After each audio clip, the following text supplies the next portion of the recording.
आज का जो हमारा पॉडकास्ट है ये पूरी की पूरी तरीके से ई स्पोर्ट्स और गेमिंग के ऊपर फोकस्ड होगा। 2020 के बाद पूरी की पूरी गेमिंग इकोसिस्टम काफी रफ्तार से ऊपर गई और इंडियन उसके बाद गवर्नमेंट इंटरवेंशन के कारण थोड़ा सा उसको धक्का भी लगा। इंडियन गेमिंग एक बहुत ही इंटरेस्टिंग स्टेज पे है। इंडियन गेमिंग मार्केट अभी ऑलमोस्ट 4 बिलियन के आसपास का है और 2030 तक ऑलमोस्ट $10 बिलियन का हो जाएगा। इंडिया में जो 100 करोड़ लोग जिनके पास इंटरनेट है उसमें से 56 करोड़ ऑलरेडी किसी न किसी टाइप का गेम खेलते हैं। हमारे इस गेस्ट है वो इंडिया की सबसे बड़ी ई स्पोर्ट्स प्लेटफॉर्म को रन करते हैं। इनका नाम है सोहम ठाकर। ये अभी अभी फोर्ब्स के top 200 companies with global potential में भी फीचर हुए हैं और इन्होंने अभी धीरे धीरे दुबई और साउथ ईस्ट एशिया में भी एक्सपैंड करना चालू कर दिया है। इस पॉडकास्ट में अगर आपको गेमिंग में इंटरेस्ट है या फिर आप गेमिंग इकोसिस्टम से कोई भी इत्तेफाक रखते हैं, आपको ये पॉडकास्ट मिस नहीं करना चाहिए। पॉडकास्ट ज्यादा लंबा नहीं है और अगर आप अभी ड्राइव कर रहे हैं तो आप इसको आराम से बैकग्राउंड में लगा करके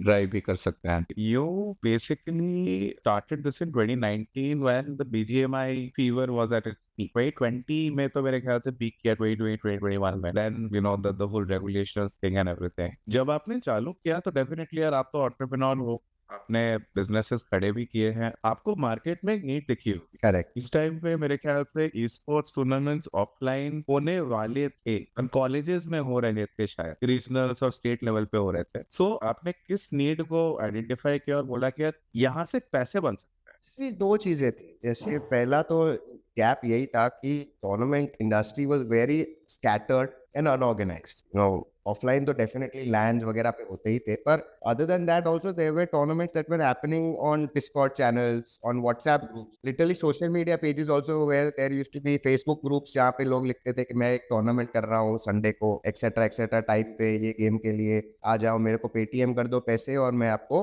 एंट्री दे दूंगा, etcetera.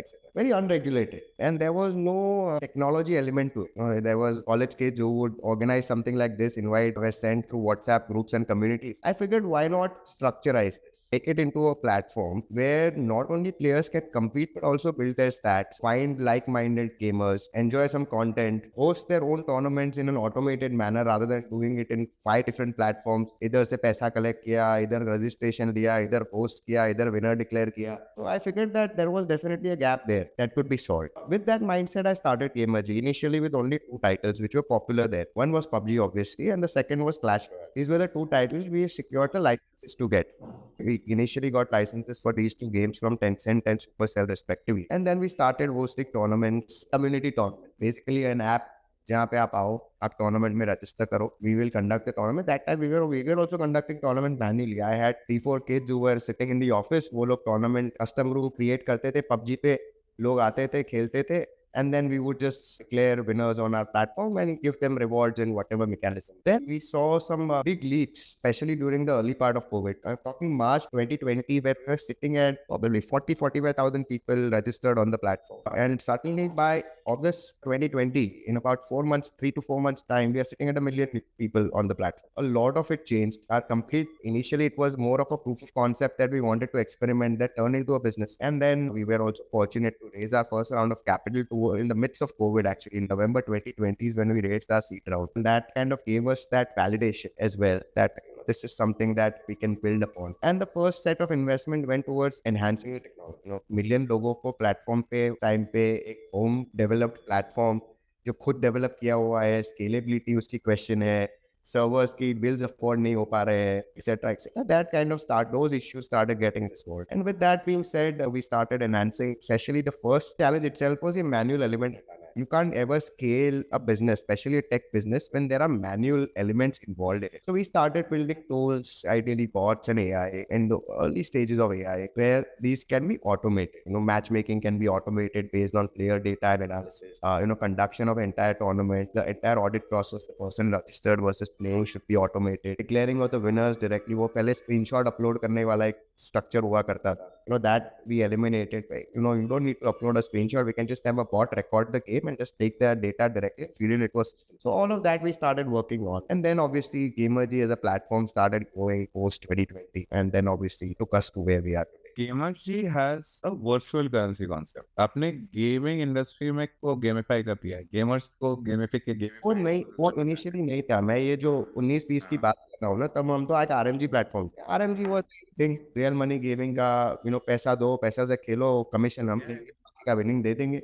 Simple concept that fantasy भी चलाता है, रमी भी चलाते हैं हम। Then in 2021 there were two things that happened. One is we were finding it very hard to secure licenses for other games because we were an RMG concept platform. And the second was that there was always that, बोलते हैं ना, वो लटकती तलवार थी कि भाई कल उठ के कोई भी गेम आगे बोलेगा कि हम लाइसेंस कैंसिल कर देंगे, you can't be doing it as an RMG because eventually the game IP does not belong to you, you dependent on. So that thought, I said, let's go to a business model which is accepted globally as we look to grow the company even beyond the borders of India. As an RNG platform, you will always have this legal boundaries that you cannot cross. There'll always be that gray area. And that is when we started into the virtual currency concept. In 2021 is when we completely eradicated the RMG concept and brought in the virtual currency and the subscription model. So yep, you come on the platform, you will be getting certain virtual currency. You can use that. You can subscribe on the platform and enjoy unlimited access. And along with that, when you win, you will get the second virtual currency, which is reward currency. And we follow the model of a credit card reward system. कि आपके पास ये virtual currency है, reward store है, Amazon, Flipkart, Myntra etcetera, vouchers, जो भी avail करने हैं, ये करेंसी यूज करके आप कर सकते हो. So the cash payouts also completely eliminated. What that also did was it gave us access to the age group under 18 as well, because as an RMG platform you can never cater to audience under 18 because you cannot give cash prizes. इनके पास तो bank account भी नहीं होते, but when you're giving Amazon vouchers or Flipkart vouchers, वो कोई भी use कर सकता है. That is where we pivoted out of RMG and went into the virtual currency rewarding. What kind of learnings has it been? Because see, ये technically एक gamified ecosystem है. Correct. So यहाँ पे सही triggers और सही nudges बिठाने के बहुत जरूरी होते हैं. तो पूरा गेम ही वही है कि कहाँ पे आपने उनको नच किया और कहाँ पे आपने किया. तो what have been your learnings? What are any key interesting trends that you have noticed from a consumer perspective? ये करने से ना, ये definitely मतलब तो बहुत बार ऐसे भी निकलते हैं इंसाइट्स की रात को 12 से 2 के बीच में आप करोगे तो ज्यादा आपकी सेल होगी. तो how, what kind of trends and what kind of interesting insights, anything which you have noticed? the few of them that really I would like to share is, one is, especially I'm only talking about India. Actually, when you talk about India, the volatility of the game being itself really hurt the ecosystem in the 2020-21 era. The loyalty factor completely, went down the drain. Yeah, PUBG नहीं था, PUBG आया, फिर वापस गया, फिर वापस आया, फिर वापस गया. A lot of things, and the entire ecosystem, and with that also the interest levels of the publishers themselves died down. I'm talking about those days when आपने जो बोला PMCO होता था, PMIT होता था, बंद हो गए. क्राफ्टन बहुत एग्रेसिव था उस टाइम. उस टाइम क्राफ्टन भी नहीं था ना, टेंसेंट के अंडर था ना पूरा. Tencent used to be the driving factor. Then obviously they had to get BGMI under Krafton because Krafton was a Korean company instead of a Chinese company. वो जो पूरा उन्होंने जो किया to relaunch BGMI, but that took very long time. Easily 1-1.5 साल चला गया बीच में. That is where you saw even the influencer market also crashed because of it. There were most of the influencers that were there were on BGMI. Mortal की आपने बात की, for example, right? The craze died down, and obviously we were the collateral damage of this. And what we realized is, because you can't be dependent on one type, you need to onboard more and more types. So that kind of helped us stabilize ourselves again. And with that, the most important factor that drove our platform was not just the tournaments and the rewards. We realized that the gamers don't want only those 200, 300, 500 rupee Amazon, Flipkart vouchers. They want bragging rights, number one. Second, they want their stats to be built. Third, they want a seamless platform where they can come and play when they want to play. Not a scheduled tournament which is in the future. पहले क्या होता था कि भाई Sunday को मैं tournament कर रहा हूँ, फ्राइडे रजिस्ट्रेशन होगा, देन संडे दोपहर को आपका ब्रैकेटिंग होगा, and the time which we tell you, you come to play. That entire perception we had to change, and we still are. There should be so many offerings of the tournament on the platform that you can play when you want to play, not when we ask you, right? So with that, the only answer to that was there should be enough people on the platform. So you need to get more and more users on the platform. So that's where we started acquiring users, tying up with influencers, doing digital marketing, affiliates, collegiates, etc., to build the entire trust factor, awareness, and quantum at the same time. And that with that, obviously the trend completely shifted in our favor, where people started becoming loyal to the platform. The retention numbers went a lot higher because they could play when they wanted to play, not when we asked them. And that completely changed the mechanism. Very interesting. So what kind of games are working? मतलब BGMI तो खैर जब था तब था, but जब BGMI का crash हुआ उस टाइम पे किस टाइप के टाइटल्स आपने देखे जो उठे, और अभी इन द इकोसिस्टम आप लोग मेरे ख्याल से 8 से 10 टाइटल्स करते हो host, right? Well, across the globe, we host 27 titles, right? India, we host 13. कैसा ट्रेंड देख रहे हो, किस गेम का सबसे ज्यादा अपटेक देख रहे हो इंडिया में and then globally? See, India mostly it's still the FPS, the first person shooter game. अगर BGMI का demise हुआ, the de facto beneficiaries were Call of Duty Mobile and Free Fire, because they were a similar battle royale, first person shooter mobile game modes. So those were de facto battle from BGMI. And now obviously BGMI is also back, but these three, so to say, and still I'd say in India, number one has been Free Fire now, followed by BGMI, and then followed by Call of Duty and the rest. Then there is moderate to semi-moderate traction when it comes to strategy games. When you look at Clash Royale, Brawl Stars, then comes the entire section of arcade, or so to say, sports/arcade games. You look at Asphalt, you look at FIFA, you look at Mario Kart, Rocket League. PC games still is only about 7 to 8% penetration. More than 90% of the games are mobile games which run in our country. As opposed to when you look at the regions outside India, especially when you talk about the regions where we are live, which is Middle East, where Saudi Arabia or UAE, the PC game to mobile ratio is almost half an hour, which is because they can afford gaming PCs, the infrastructure, consoles that can be used. So outside India, the most popular game today is still Counter-Strike, followed by Valorant, Rocket League, FIFA PC. These are the most popular games. Here in India, it's still a very mobile dominant. And what about Southeast Asia? Southeast Asia, it's not as balanced as the Middle East, but still the PC gaming ratio is almost 75 to 25. There's still 25% penetration of PC games, especially when you look at the semi-pro audience. The amateur audience is always going to be on mobile. Until you get to a certain stage, you will never invest into a gaming PC until you are a hardcore, passionate gamer. Especially when you are talking about teenagers or early 20s, you're not going to invest in that. Agreed. अच्छा, coming to esports. So esports का trend आप कैसे देख रहे हो? India में क्या trend चल रहा है अभी, और ग्लोबली क्या ट्रेंड चल रहा है? And which games or which kind of tournaments are a standout? In India, it technically was a bell curve. And after COVID, it really peaked, where you saw so many tournaments happening, the entire craze of esports. I know I'm repeating myself, but after this entire bannings and all of that happened, the curve started shifting down. And the esports landscape is divided into three categories. Category number one is publisher-driven tournaments, large-scale tournaments that publishers, along with partnerships with offline tournament organizers like Nordwin or Sky or etc. Right, and then comes the second tier of esports, which is the pro teams, where there is investments flowing in, there are brand sponsorships flowing in esports teams, whether you look at Fnatic, whether you look at Global Esports, whether you look at TSM, those. Then the third element comes is the virtual tournament landscape, which we fall in. And then the fourth, so to say, tier of esports is content creation, which is local, YouTube gaming, etc. All put together, the ecosystem is ready, the awareness is there, and we have seen the bottom already. So now the path is only going up. And now with finally government initiatives that have been taken, Asian game participation that happened, the teams starting to kind of send their players in global tournaments as well. The content creation now coming from the mass content creators to the class content creators. पहले कोई भी influencer बन रहा है, कोई भी कुछ भी content, because time ही वैसा था, सबका and then influencer marketing had become a career option, so to say, and then the supply demand was never going to fit in. We have worked with influencers जो video integration का 15-20 हज़ार पे काम करते थे, वो आज की डेट पे 2 लाख मांग रहा है, right? So that entire the perception changed, so the brand investment stopped coming in because it became expensive. So now they had to correct itself. Now finally I think we have come to a stage where it is reached that equilibrium for it to now only go forward. That the entire evolution needed to take place. There were some slaps on the wrist, but it was all for the good of the industry altogether.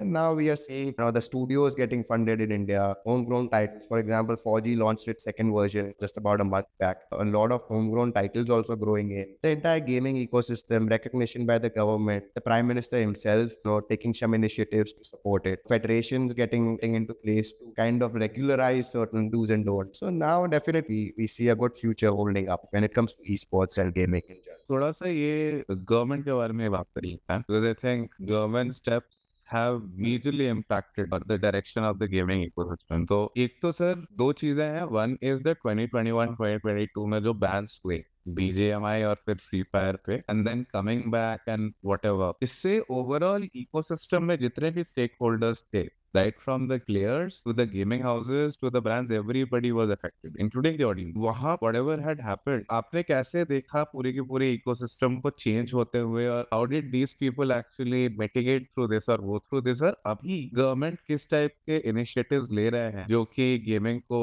अभी थोड़ा, how are they looking at gaming right now according to you? I would say a notion or a misconception or whatever, but gaming and real money gaming were always put together. No one understood esports is different than playing on Dream 11 or playing on platforms. Right? So now that initially, even the government was not sure how to differentiate the two. Hence, the laws were passed because obviously fantasy and the rummy industry has been matured since last more than a decade now. So when esports started gaining traction, especially towards 18, 19, 20, COVID era, all of that, it was all put in the same basket. जो भी laws करो, जो भी do's and don'ts करो, वो look at it as a wholesome industry and do it. सब कुछ gaming ही है, सब कुछ games है, video game है. Right? And obviously a lot of mature companies, the likes of MPL, Winzos, took their stance to educate, create awareness, lobby with the government bodies to differentiate the two. Right? And hence then the government realized that obviously now, these are different things. And then along with that, parallelly, there were also classic examples of the way the other countries were treating esports. You look at the Dubai Esports Federation, or you look at the Saudi Esports World Cup that recently happened,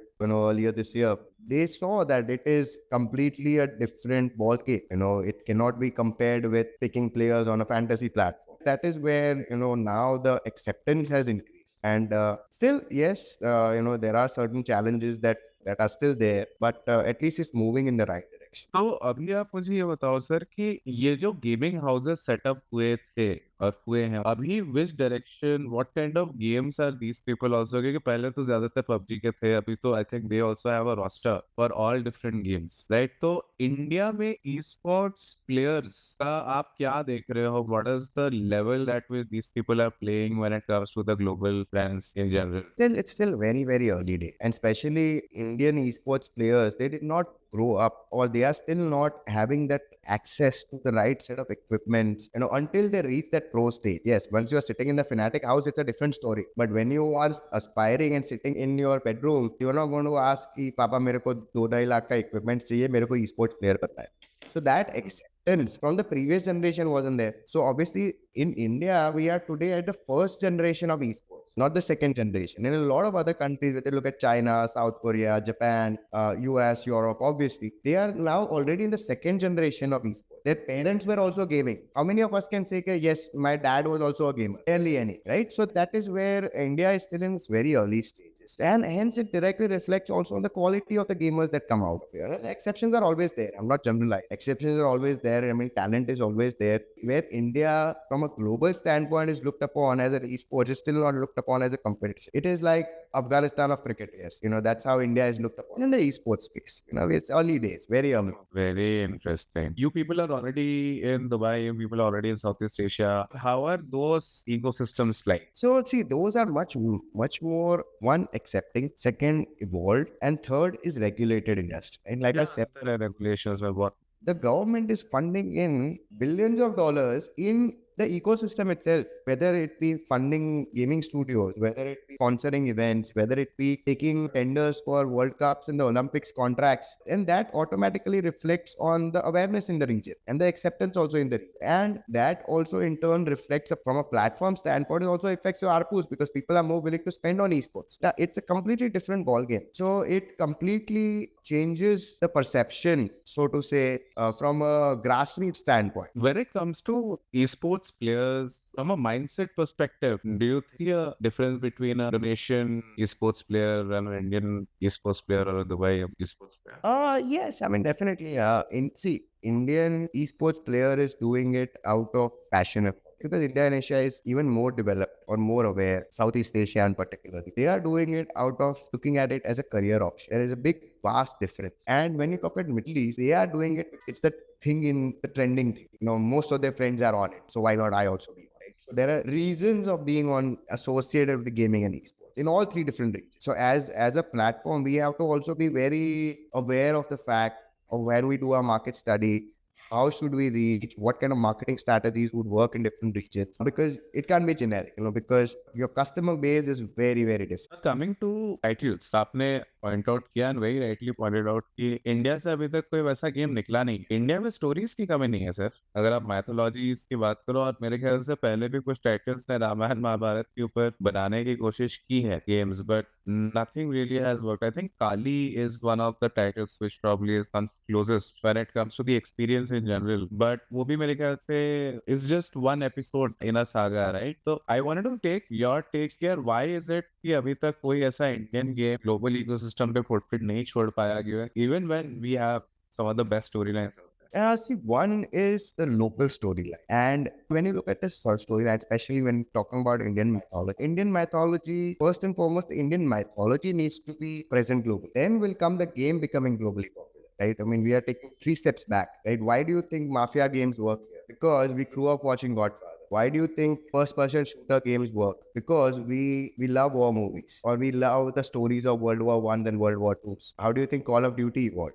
Call of Duty, if you look at Modern Warfare came a lot later, but if you look at the Call of Duty 1 and 2, they were completely based on the storylines of World War, right? It was a global phenomenon. So even in India, there can be games which are created, following what the global, so to say, accepted trends are, or you can always be a trendsetter. And in which I completely agree with you. The Indian storylines are also very, very interesting, mythological storylines. And also, there are two kinds of gaming titles. One is a story title, which you are talking about, where you have play or impersonate a character and you build and kind of walk his journey in by performing certain actions. The second is a multiplayer, quick play with your buddies. It has to be high adrenaline, and you want a result to be ASAP. The Battleground or the PUBGs or the Clash Royales. Clash Royale literally being a 3-minute game became so popular, right? So, and then it has to have a level notion which kind of satisfies your ego and gives you bragging rights. There are two completely different genres of games. One is for someone who wants to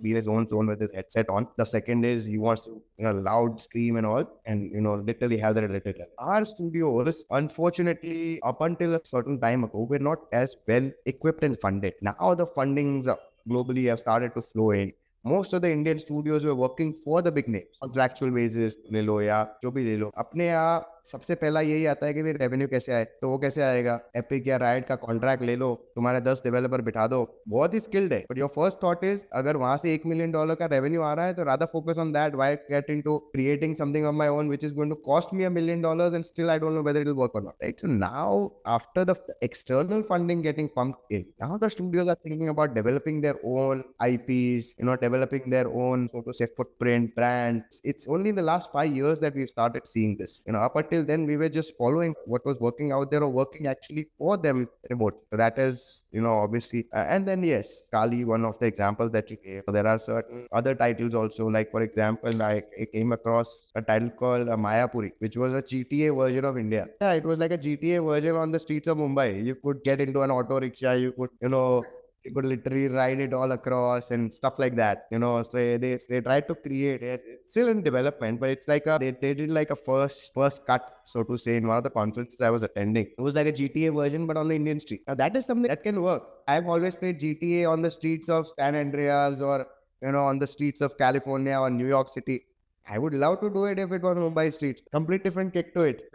I agree. Very interesting. आप इतने सारे लोगों से मिलते हो sir, when you go to conferences, you're in which is well connected. अभी क्या है, mood क्या है? Which direction are people looking? See, everybody follows the money. तो पैसा कहाँ से आ रहा है? Brands कहाँ पैसे लगा रहे हैं? What kind of payouts are the esports players looking at now? Because I think the scenarios have changed. और इसके बाद हम आएंगे फिर content पे, पर इसका मुझे बताओ. So see, LA, everyone was chasing just one matrix. It was traction, traction, traction. Now that perception has changed in any industry, not only gaming, any industry. The vanity matrix has started to kind of diminish. Quality over quantity has been now the move, right? So all the companies, they are chasing revenues. Now revenues in esports for the longest time were always perceived to be coming from branding and sponsorships and ads, because that is what the West taught us. That is what they taught us. कि esports में तो आप, it's like an event business. Esports up until the longest time was always run as an event business. Then obviously came the content landscape that also worked on the same phenomenon कि भी ads और उसके revenues आ सकते. Now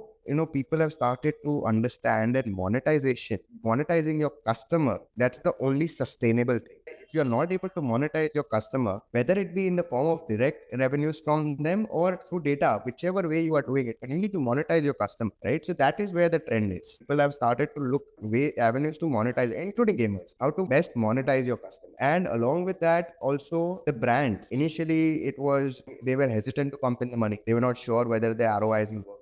And now they've realized that they are getting better ROIs than doing the ATL, BTL marketing, that the age-old marketing tactic. The reason being is they have a very focused and a loyal audience in gaming. Gaming audience is very, very engrossed audience. So when you are putting something in that mind frame, which they are in, which is being so addictive would be a very wrong word to use, but more of a focused time that they do, it definitely has been giving better ROIs, whether it be through gaming content, whether it be through platforms, whether it be through in-game ads, whatever it might be, but they have been getting better ROIs. So brands are now pumping in money. And from a global investment standpoint, Indian VCs, so to take a back step in investing in gaming in the recent last 12 to 18 months because of a lot of volatility. The GST norms changed. A lot of VCs even had to write off a lot of their investments, especially in the RMG sector. So now it's a wait and watch game. But the global VCs are starting to look at India from a different eye altogether. That is, the most of the fundings now that are happening from global VCs, not the Indian VCs themselves, especially in this sector. And then now all the Indian companies, we realized this about 12 months ago, but all the Indian companies are looking at the gold mine of gaming and esports, जहाँ पे सबसे ज़्यादा पैसा मिल रहा है, वो Middle East. So all the companies are looking at Middle East as either their bailout plan or their next big thing. So any deck that you come across, any presentation that you come across will always have a mention of Saudi Arabia or UAE or the entire GCC and how the industry is growing, right? People have stopped talking about the US or the Europes. Now this is like now become the epicenter of gaming, and rightly so. They have been doing also activities that are validating. कैसा है फिर Dubai आप जाते रहते हो? Another company, वहाँ पे we set up an entity also there. So yes, keep going there. Like how we work with Vodafone here, we work with Duke, we work with Mobile in Saudi, we work with Cisco in Bahrain, we work with Zain in Iraq. So we have the same integrations.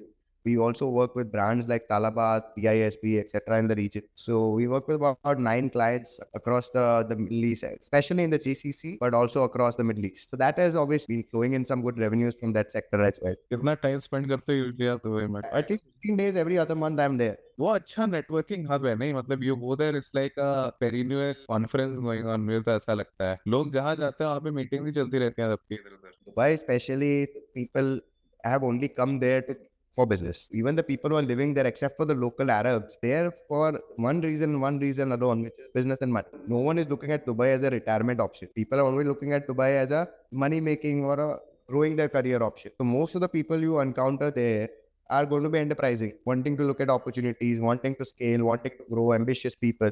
So it is a no-brainer. You are always going to find people in meetings because people want to grow. ऐसा कोई नहीं होगा जो at 65 they're going to be like, now I want to go to Dubai. No, the audience that you're going to get there, mostly the expats, are going to range between 25 and 45, maybe 50. That is the age bracket that you're going to find there. Agreed. So I think content and gaming have always been going hand in hand. In fact, जो gaming houses है, मेरी इसके लोकेश के साथ बात हुई थी from SATUL, and he was mentioning कि मेरे सारे channels bleed कर रहा है. Content is the only one which is saving. मेरा ऐसा content भी मतलब बाकी सब जगह मैं लॉस में हूँ. पर आप कैसे देख रहे हो? आप तो खैर इन्फ्लुएंसर्स के साथ भी काम कर रहे हो. How have you seen the prices change? How have you seen the content ecosystem change around the games in general? What's the situation like there? See, initially content started with pure heart, people who actually were passionate. Then India hai, herd mentality आ गया, वो कर रहा है मैं भी कर सकता हूँ, इसमें क्या बड़ी बात. Then initially the content was good, but acceptance and money wasn't there. Then came an era where acceptance started coming, but the supply was enormous. That is where people like us benefited out, because तू नहीं तो भाई इससे करवा लूंगा, ये नहीं तो इससे करवा लूंगा, सभी कंटेंट बना रहे हैं. And that is where no doubt the money started flowing in the influencer ecosystem, but money made per influencer was very little. People could not run their careers on it. It always was a hobby. Then came a time where the audience realized that it is shit content. So then what started happening is it started to kind of taper off. Only the actual content creators stayed. The rest of them started to fall out because they were not able to sustain. So now has come a time where the content industry has evolved to good content, expensive, but good. Quality over quantity again. So now, like I said, for a YouTube shout out, what we used to pay 15-20K has now easily gone 10x. 15-20 कहाँ मिलेगा sir? वो मिलता था sir एक जमाने में, 19, 20, 21 की बात करूं, मिलता था, बिकॉज इतना सप्लाई इतना था ना, and there was still not a bifurcation between the run in the mill and the great ones. अभी now the people have started to realise the value of the time. तब तो सब Covid के time पे सबके पास time ही time था, कुछ भी देख लेंगे. Now when you consuming content 45 minutes to an hour a day, then you would rather consume content which is credible. You don't want to consume bogus content anymore. So what has happened is the bogus content creators pretty fizzled out, and the good ones realize that now they are actually, it's a time for them to make worth of what they are actually putting in their effort, their skills, their mind, everything into it. So now obviously now they are getting paid what they deserve. So as an entrepreneur, why would you pay 2 lakhs for something which you were getting for 15-20K at that point of time? Now I'm ready to pay because now I also have to evolve with the industry. That is where content finally has reached a good space. Was struggling, especially gaming content. Not general content, but at least gaming. With live streams का क्या देख रहे हो आप trend? See, live stream is something exactly like how I keep making this comparison of conventional sports and gaming. Live stream भी वैसा ही है जैसे आप क्रिकेट मैच देख, राइट? अगर कोई क्रेडिबल टूर्नामेंट हो रहा है आप देखोगे, गली क्रिकेट जाके कोई नहीं देखता है. If we publicize that, some two random guys are playing, no one is interested in watching. Until and unless there is some masala element to it, then it's a different story. But otherwise, no one is interested in watching. So even the live stream business, where everyone used to stream what they are playing, now only the good players are people want to watch, where there is actually good skills involved. You are going to watch Virat Kohli play. You're not going to watch me play cricket, right? So that is exactly how it is, right? So live stream also now has come to a point where credible tournaments and good esports athletes, live streams are getting consumed. Anyone and everyone doing it is no point. We used to do live streams, but we are an amateur tournament space. मेरे live stream किसको देखने हैं sir? मैं आपको बोलूंगा मेरा अभी 2 बजे का टूर्नामेंट है, कोई रैंडम 50 लोग खेल रहे हैं, उसका आप जाके देखो. Not interested. Why should I even waste my money in creating content out of amateur space? It's like मैं कैमरा लेके गली क्रिकेट खेल रहा हूँ बिल्डिंग के नीचे खेल के. क्यों?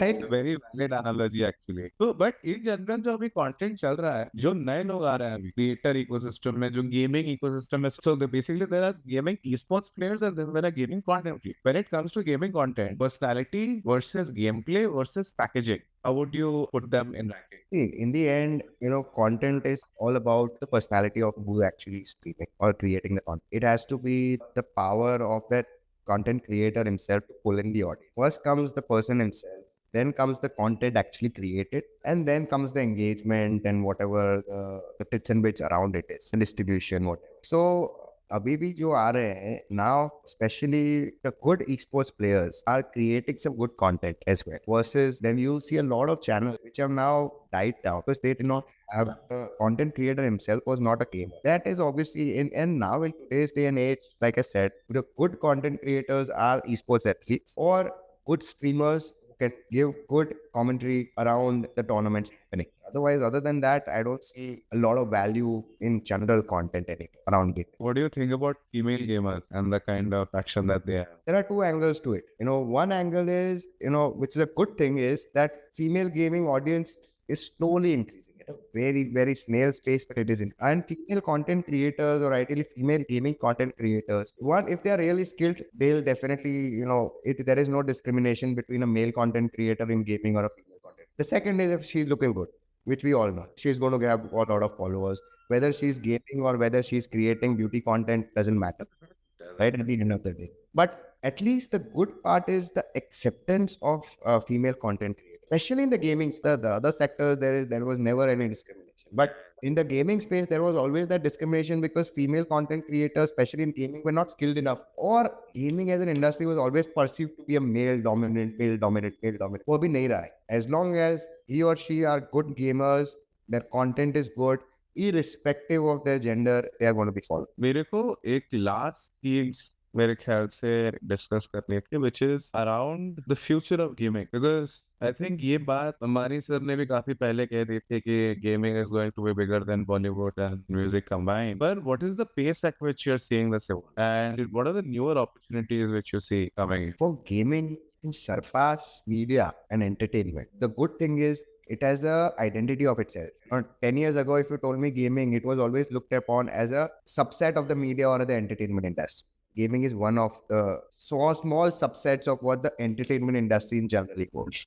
Now, at least it has an identity. Now, gaming as a industry is very dominated by the Gen Zs and the Gen Alphas, right? So as the pace at which the industry is going to grow is the pace at which this audience is going to grow up, which is year on year. The younger generation that is going to come in is automatically adapt to gaming as their source of entertainment or their source of hobby. But the generation probably mine and older than me, they don't look at gaming as the source of entertainment. So ये growth भी वैसे ही होने वाला है. आज से 10 साल बाद 10 साल का जो नया generation है, that will overlap with the 10 years of the previous generation. That previous generation will fizzle away and the newer generation will take over. Why do you think there is a lot of investments happening in the gaming industry? Because they are targeting not today, but 10 years from now, that will be 10 years of audience who is going to increase in their customer base. जो आज 5 साल का है वो 15 साल का होगा तब वो खर्चेगा. जो 15 साल का है वो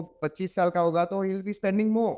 But rather target him today. And that is where the investments is happening. So whether this shift is going to happen overnight, no. It is going to happen at the gradual pace of the generational change that we look at. When we talk about it becoming in parallel with Bollywood or music or etc., that is easily going to be another 10 years from now. It's not going to happen in the year or two if that's what we are aiming for. It's not going to happen. And the same, if you look at it in any other region, it's the same.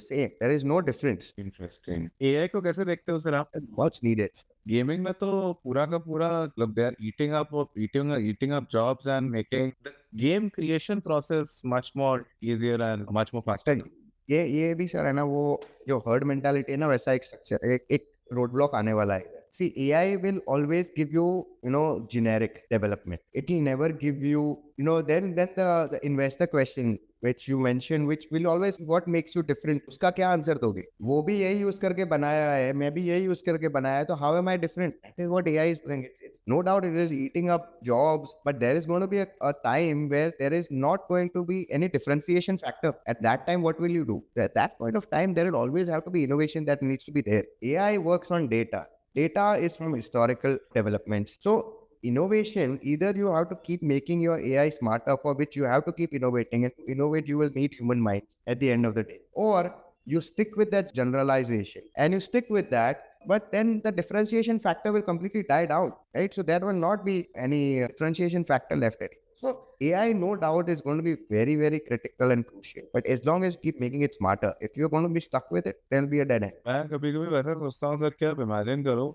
the iPhone was launched just 15 years back. मेरे को अभी visualize करना पड़ता है ना कि iPhone या फिर the screen phones से पहले वाली जो दुनिया है, we can't even visualize it. मतलब वो सोचना पड़ता है कि अच्छा उस टाइम इंटरनेट कैसे मैं स्टोर करता था. And then there were times when there weren't even phones in our hand, in our pockets. So I think AI, मुझे जैसा लगता है, बहुत ही ज्यादा accelerated expansion होगा. Given the fact that the barrier to entry in terms of innovation or creating use cases is very low. True. तो अभी मुझे वही लगता है कि एक बार ये GTA 6 और ये all these bigger games, once they start creating these AI driven NPCs in games, मतलब वो फिर एक फीचर बन जाएगा जो आप बोल रहे हो. Your point is completely valid. वो फीचर हो जाएगा. But then आगे चल करके फिर कैसे करके चीजें इवॉल्व होंगी, it's a very interesting bit. आप इमेजिन करो ना, अनरियल टूर्नामेंट का जो पूरा का पूरा इनका जो स्टूडियो है, how seamless has it made the whole game production process now. वो कुछ नहीं करना, आपको बस प्रॉम्प्ट लिखना है, बन के आ जाएगी आपके सामने चीजें। I think we are just limited by our own imagination in that sense. थोड़ा सा we want to take a few notes for an entrepreneur और a founder who is building in the gaming system as well.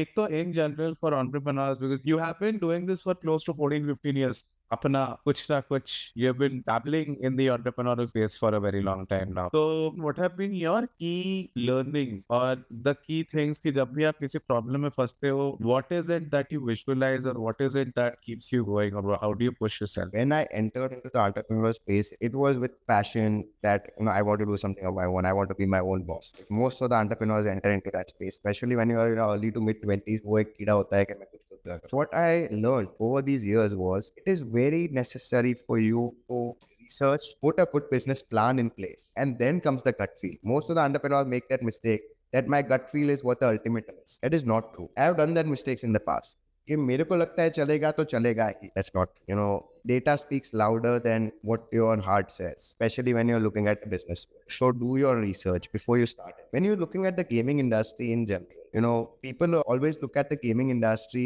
as used to look at something which was a quick buck. It's no different than a long sustainable tech business. When you're looking at what we do, even if we are looking at gaming or esports as a career option, it is not a quick buck. It's a sustainable growth. Eventually, any business needs to come to a sustainable growth phase. If you build something really innovative, you can make a quick buck initially, but eventually it has to fall down into the sustainable business growth. And the most important factor, which most of the entrepreneurs will always come and say is, you don't know it all.